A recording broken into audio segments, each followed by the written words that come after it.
सक्षम news India में आपका स्वागत है। आज हम बात करेंगे करणी सेना, वह श्री राष्ट्रीय राजपूत करणी सेना जिसने फिल्म पद्मावती के समय पर जिनके पदाधिकारियों ने और उनके अध्यक्ष ने जिसका विरोध किया था, और उसके विरोध के साथ साथ ही जहां भी इतिहास या हिस्ट्री के साथ खिलवाड़ किया जाता है वहां पर श्री राष्ट्रीय राजपूत करणी सेना आपको सबसे पहले और सबसे आगे नजर आती है, क्योंकि उनका हमेशा से यही कहना रहा कि हमारे इतिहास और हमारी हिस्ट्री के साथ कोई खिलवाड़ नहीं होने देंगे। उसके साथ ही श्री राष्ट्रीय राजपूत करणी सेना किस तरह से शुरू हुई उसकी कहानी, और श्री राष्ट्रीय राजपूत करणी सेना की कार्यों की बात करें किस तरह से उनकी ज़्यादा चर्चा के लिए, जिससे आप अभी तक आपको नहीं पता होगा, उस पर ज़्यादा जानकारी और उसी के चर्चा के लिए आज हमारे साथ मौजूद हैं महाराष्ट्र शहरी प्रदेश अध्यक्ष जीवन सिंह सोलंकी।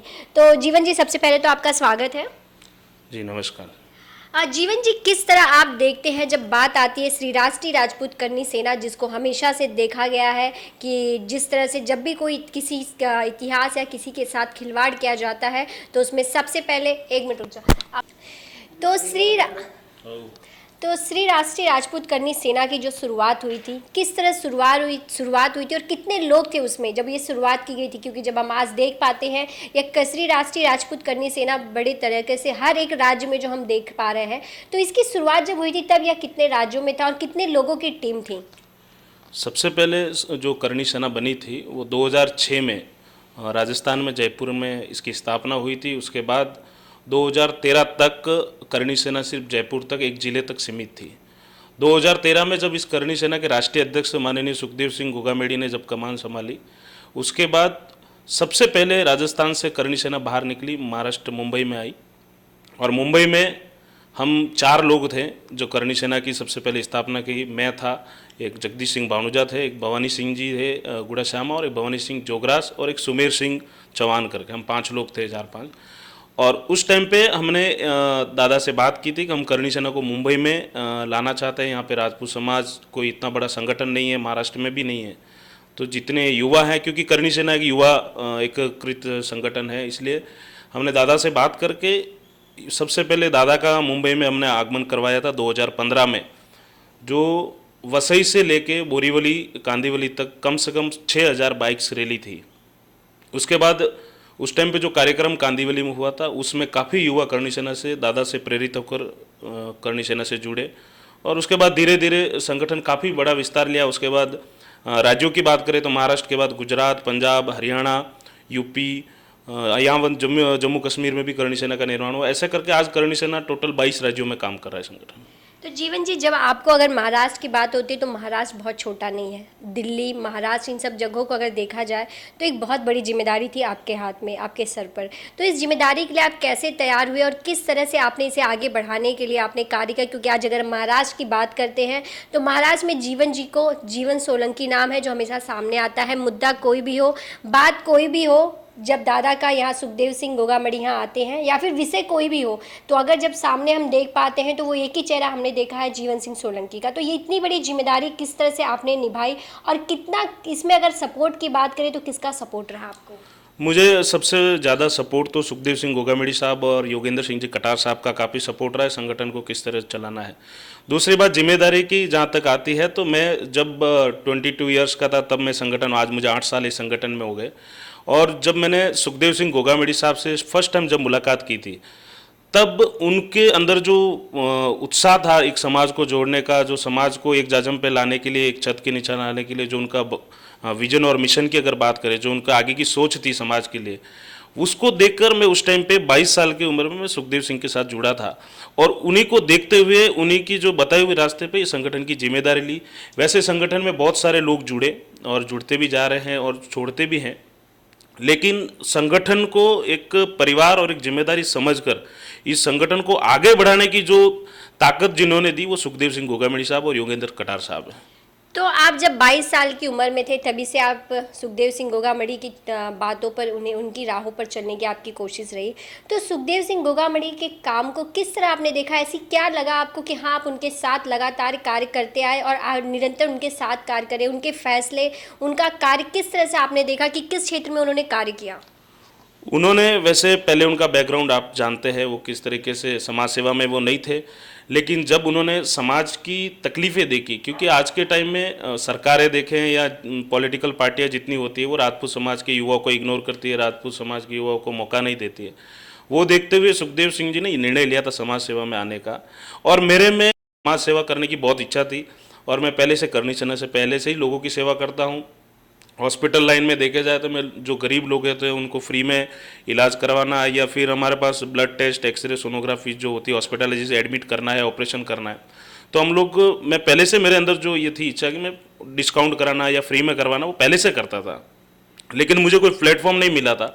तो करणी सेना में जब सुखदेव सिंह जी को देखा तो उनसे प्रेरित हो गया मैं कि एक युवा, सुखदेव सिंह जी की कोई ज़्यादा उम्र नहीं थी, तो उनको देख के एक युवा अगर समाज सेवा के लिए अपना घर बार छोड़कर अगर वो इतने भाग दौड़ पूरे हिंदुस्तान में कर रहे हैं, तो क्यों नहीं उनका 10% काम हम मुंबई में रह के महाराष्ट्र में करें।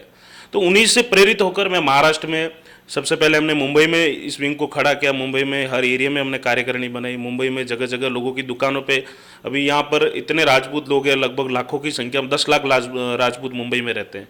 कोई बिजनेसमैन है, कोई दुकानदार है, कोई छोटे मोटे बिजनेस करते हैं, कोई नौकरी करते हैं। हमने पूरी स्ट्रेटेजी तैयार की, प्लान तैयार किया, लोगों से मिल कर करणी सेना में जोड़े, और मुंबई में बहुत ही बड़ा संगठन हमने सबसे पहले मुंबई में बनाया। फिर हमने भाईंदर में 2016 में एक भाईंदर में करणी सेना का कार्यक्रम किया था, बड़ी रैली थी उसमें 50,000 से ज़्यादा लोग करणी सेना के कार्यकर्ता उसमें शामिल हुए थे। और उसके बाद करणी सेना बहुत ही विकराल रूप लिया, और आज जिसका नतीजा है कि पूरे हिंदुस्तान में मजबूत एक संगठन बन के उभरा है। तो आज जब कोई भी निर्णय होता है, कोई फैसला होता है, कोई कार्यक्रम को लेकर या किसी की हेल्प को लेकर, मदद को लेकर, तो किस प्रकार से जब आप अपनी बात को आपके अध्यक्ष यानी कि सुखदेव सिंह गोगामड़ी के सामने रखते हैं, तो किस प्रकार से वो इस बातों पर ध्यान देते हुए वो इस निर्णय लेते हैं और आपको उस कार्य करने की अनुमति देते हैं? नहीं, अगर कोई भी ऐसा डिसीजन लेना रहता है, किसी की हेल्प करनी, या कोई भी समझ लो कोई प्रॉब्लम हुई है और उसमें अगर करणी सेना का इंटरफेयर जरूरी है, तो फिर मैं राष्ट्रीय अध्यक्ष जी से बात करता हूँ, राष्ट्रीय उपाध्यक्ष जी कटार साहब से बात करता हूँ, और उसी के बाद मैं निर्णय लेता हूँ कि इसमें उनकी जब हरी झंडी मिल जाती है। और आज दिन तक ऐसा हुआ कि मैंने जो भी निर्णय मुंबई में लिए है, जो भी काम किया, चाहे कोई भी आंदोलन किया हुआ, प्रोटेस्ट किया हुआ, या किसी की हत्या हुई है, तो वहाँ जाकर अगर मैं खड़ा रहा हूँ, तो जो भी मुझे आंदोलन करना पड़ा है उनकी हरी झंडी हमेशा मिली, कभी उन्होंने ना नहीं बोला, क्योंकि जो भी डिसीजन लिए हमने सही काम के लिए लिए और लोगों की हेल्प के लिए ही लिए। अगर हम एक लाइन में कहा जाए करणी सेना का स्थापना क्यों हुई है, किस मकसद से हुई है, किस सोच के साथ हुई है, तो वो क्या होगा एक लाइन? करणी सेना की स्थापना सिर्फ राजपूत समाज को एक जाजम पे लाने के लिए हुई थी, क्योंकि बिखरा हुआ समाज है, अलग अलग भागों में बटा हुआ है, अलग अलग संगठन बटे हुए हैं, लेकिन समाज को कहीं ना कहीं फ़ायदा नहीं हो रहा था। इसकी वजह से करणी सेना ने ये निर्णय लिया, और करणी सेना को इसीलिए सुखदेव सिंह जी ने पूरे हिंदुस्तान में फैलाया कि इसके बहाने हम सभी संगठनों को, जो छोटे मोटे राज्यों में बिखरे हुए, उनको एक छत के लाके समाज को एक साथ लाया जाए, ताकि हमारी जो मांगे हैं, जो हमें समाज को जरूरत है, चाहे रिजर्वेशन का मामला हो या कोई भी गलत तरीके के जो एक्ट लगाए गए हैं उसके मामले हो, तो समाज इस एक साथ आकर ये आवाज़ केंद्र सरकार के सामने उठाए। इसीलिए संगठन का निर्णय हुआ था। तो राजपूत को एक मंच पर एक साथ लाने के लिए इसका स्थापना हुई थी, लेकिन आज ये पूरी राजपूत समाज एक साथ है, लाखों की संख्या में आपके पदाधिकारी हैं, लेकिन राजपूत के अलावा जो अन्य जाति के आते हैं, अगर उनकी बात करें तो उनकी मदद के लिए भी आप लोग हमेशा सामने होते हैं। तो आप सर्व समाज को लेकर चलने वाले हैं या फिर आप सिर्फ राजपूत समाज को लेकर चलने वाली करणी सेना है? नहीं, बिल्कुल आपने जो बात बोली, हमारा संगठन राजपूत संगठन है, लेकिन हमेशा आपने देखा है कि क्षत्रिय का धर्म रहा है 36 कौम की रक्षा करना। वही सिद्धांत माननीय सुखदेव सिंह गोगामड़ी साहब के हैं, और उन्हीं के सिद्धांतों पे ये संगठन चलता है। अगर 36 कौम के लोगों पे, कोई भी अन्य जाति पे कहीं पे भी अगर गलत होता है, उनके साथ प्रताड़ना होती है, उनको कोई प्रताड़ित करता है, तो करणी सेना हमेशा उनके साथ खड़ी रहती है। मैं मुंबई में अगर राजस्थान से हो या कोई भी गुजरात से हो, एमपी से हो, अगर किसी भी अन्य आदमी पे या कोई भी कास्ट का हो, अगर उसके ऊपर मुंबई में प्रॉब्लम होती है, महाराष्ट्र में कोई होती है, तो मैं हमेशा उनके साथ खड़ा रहता हूँ। और ये सुखदेव सिंह जी का ही आशीर्वाद है, उन्होंने ये सब चीज़ें प्लान की कि हमें सिर्फ राजपूत नहीं, 36 कौम की हमें रक्षा करनी, जो हमारा धर्म है। एक बहुत बड़ी विपदा अगर देखा जाए कोरोना के बाद लॉकडाउन, इस दौरान कितनी एक्टिव होकर एक्टिवनेस के साथ करणी सेना लोगों की मदद के लिए खड़ी रही, अगर हम पूरी बाहर राज्यों की बात करें या फिर खासकर अगर हम महाराष्ट्र की बात करें? महाराष्ट्र में भी देखे जाए तो हमारे जितने भी कार्यकर्ता थे कोरोना में, हर आदमी जो लोगों के लिए घर पे अनाज पहुंचाना, सामान पहुंचाना, चाहे पुलिस द्वारा परेशान किया गया हो, लेकिन फिर भी लोग हमारे वॉलंटियर जो थे वो घर तक पहुंचे हैं। महाराष्ट्र के बाहर भी देखा जाए तो गुजरात में, सूरत में देखा जाए तो राज सिंह शेखावत साहब के नेतृत्व में सूरत में जो हमारे पदाधिकारी है 6-6 हज़ार लोगों का एक एक टाइम का खाना खिलाना, यौवन मुंबई में भी, नासिक में भी, पुणे में भी लोगों को खाना खिलाना, सामान देना, करनी सेना जो कार्य पहले कर रही थी लॉकडाउन से पहले, कोरोना से पहले, वही कार्य लोगों की सेवा करना है वो आज भी वही कर रही है। हमारे लोगों के काम करने में कोई भी कमी नहीं आई और आज भी अपना योगदान जो समाज के लिए, छत्तीस कौम के लिए देना चाहिए वो आज भी दे रहे हैं। तो आगे किस तरह से ये कार्य होगा? और अगर हम बात करें लोगों की मदद करना, इतने बड़ी संख्या में लोगों की हेल्प करना, तो कहीं ना कहीं बहुत सारी रुकावटें भी आती हैं। बहुत सारी ऐसा होता है कि आप किसी के लिए हेल्प करना चाहते हैं लेकिन कहीं ना कहीं ऐसी रुकावटें होती हैं कि आप कर नहीं पाते। तो ऐसे मदद करते समय ऐसी कोई कहानी, ऐसी कोई स्टोरी जहाँ पर आप बहुत उम्मीद के साथ किसी की मदद करना चाहते हो लेकिन आपको रुकावटें भी आती हों? और पुलिस प्रशासन की बात करें, लोगों की बात करें, लोगों का कितना सपोर्ट मिल पाता है जब आप किसी की मदद के लिए उनके पास जाना चाहें? अगर मैं मुंबई की बात करूं तो लोगों की सपोर्ट हमें काफ़ी है और हमें कोई प्रोटेस्ट अगर आंदोलन करना रहा तो हमारे जो लोग हैं वो करनी सेना में, चाहे वो राजपूत हो या अन्य जाति के भी हो, करनी सेना के नाम से हमेशा आगे खड़े रहते हैं। दूसरी बात, मैं पुलिस की अगर बात करूं तो मुंबई पुलिस जो है करनी सेना का हमेशा साथ दिया है, क्योंकि मैंने देखा है कि हम लोग हिंदुत्व के लिए काम करते हैं, हम लोगों के लिए काम करते हैं और हम न तो हमने कभी पुलिस को परेशान किया। मुझे आज दिन तक 7 साल का मुंबई में संगठन में चला रहा हूँ, मुझे एक्सपीरियंस है कि मुंबई पुलिस ने हमेशा हमारा साथ दिया। अगर कोई भी हमने कदम उठाया है तो मुंबई पुलिस ने समझाइश करके जो भी बात करने निर्णय निकाला है, लेकिन मुंबई पुलिस ने कभी काम में रुकावट नहीं डाली, हमेशा साथ दिया और हम हमारे साथ रह के भी हमारे काम करवाए हैं। दूसरी बात, आज फिल्म इंडस्ट्री जैसे मामले, पद्मावत का माननीय सुखदेव सिंह गोगामड़ी साहब के नेतृत्व में इतना बड़ा आंदोलन हुआ था, 7,000 स्क्रीन से आज दिन तक पद्मावत फिल्म 3,000 स्क्रीन पे सिर्फ लगी है, 4,000 पे नहीं लगी। उसके बाद मणिकर्णिका फिल्म में आपने देखा, उसमें एक डांस गलत था, हमने वो कमल जैन का ऑफिस तोड़कर उसके बाद हमने वो डांस कट करवाया। जो जो चीज़ें हमने करनी थी। उसके बाद जहाँ जहाँ हमारे करनी सेना में एक एजेंडा है कि महिला के ऊपर अगर कोई अत्याचार होता है तो करनी सेना को हमेशा आगे आना पड़ता है। उस टाइम कंगना रनौत के ऊपर बड़ी प्रॉब्लम आई थी, आपने देखा, उनको धमकी दी गई थी कि मुंबई में घुसने नहीं देंगे। तो उस टाइम पे भी हमारे राष्ट्रीय अध्यक्ष जी ने निर्णय लिया था कि करनी सेना वहाँ खड़ी रहेगी और वहाँ मेरे नेतृत्व में लगभग सैकड़ों लोगों को लेकर वहाँ खड़ा था। हमारी महिला टीम भी वहाँ पूरी खड़ी थी, मुंबई पूरी जेंट्स टीम खड़ी थी और पूरा कंगना रनौत को हमने समर्थन दिया था। तो अब जब जब किसी के ऊपर विपत्ति आती है तो करनी सेना उनके लिए खड़ी है। अभी भी आपको बताऊँ कि फिल्म इंडस्ट्री से कई छोटे मोटे जो एक्टर हैं उनको प्रॉब्लम होती है, उनको कोई न कोई एक गैंग द्वारा परेशान किया जाता था। आज भी मेरे पास वो लोग आते हैं और मैं उनके लिए, चाहे पुलिस द्वारा करना हो या हमारे करनी सेना के जो रूल है उसके हिसाब से उनका सहयोग करना, हम उस तरीके से भी लोगों का करते हैं। हम हमारी परवाह नहीं करते, क्योंकि हमने तो वो झंडा लेके, करनी सेना का झंडा लेके, समाज सेवा का झंडा लेके घूम रहे, तो हमें तो लोगों के लिए खड़ा रहना ही पड़ता है। चाहे कोई भी तरीके की रुकावट आती है तो हम उसका सामना करते हैं। तो जीवन जी, अब आगे किस तरह से, आगे की आपकी क्या प्लानिंग है? क्या कुछ आपने एक तैयार कर रखा है कि मैप कि आपको किस तरह से कार्य करना है? क्योंकि तोड़ फोड़ कहा जाए तो तोड़ फोड़ नहीं बल्कि सेवा का भी कार्य करती है करनी सेना। जहाँ जैसी स्थिति होती है उस तरह से काम करती है करनी सेना। तो आगे किस तरह से आपका रोड मैप तैयार होगा कि किस तरह से कार्य करना है? लोगों के बीच सेवा करते हैं, क्या राजनीति में भी करनी सेना के लोग कदम रख सकते हैं? नहीं, राजनीति में तो बात ऐसी है कि हमारे राष्ट्रीय अध्यक्ष जी माननीय दादा ने हमेशा कहा है, सुखदेव दादा ने, कि जहाँ राजपूत के युवाओं को मौका मिले राजनीति में जाना, वहाँ जाना चाहिए। क्योंकि राजनीति में अगर हमारे नेता लोग नहीं खड़े होंगे, जीत के नहीं आएंगे, चुन के नहीं आएंगे, तो समाज का नुकसान ही, उसमें समाज का फायदा नहीं है।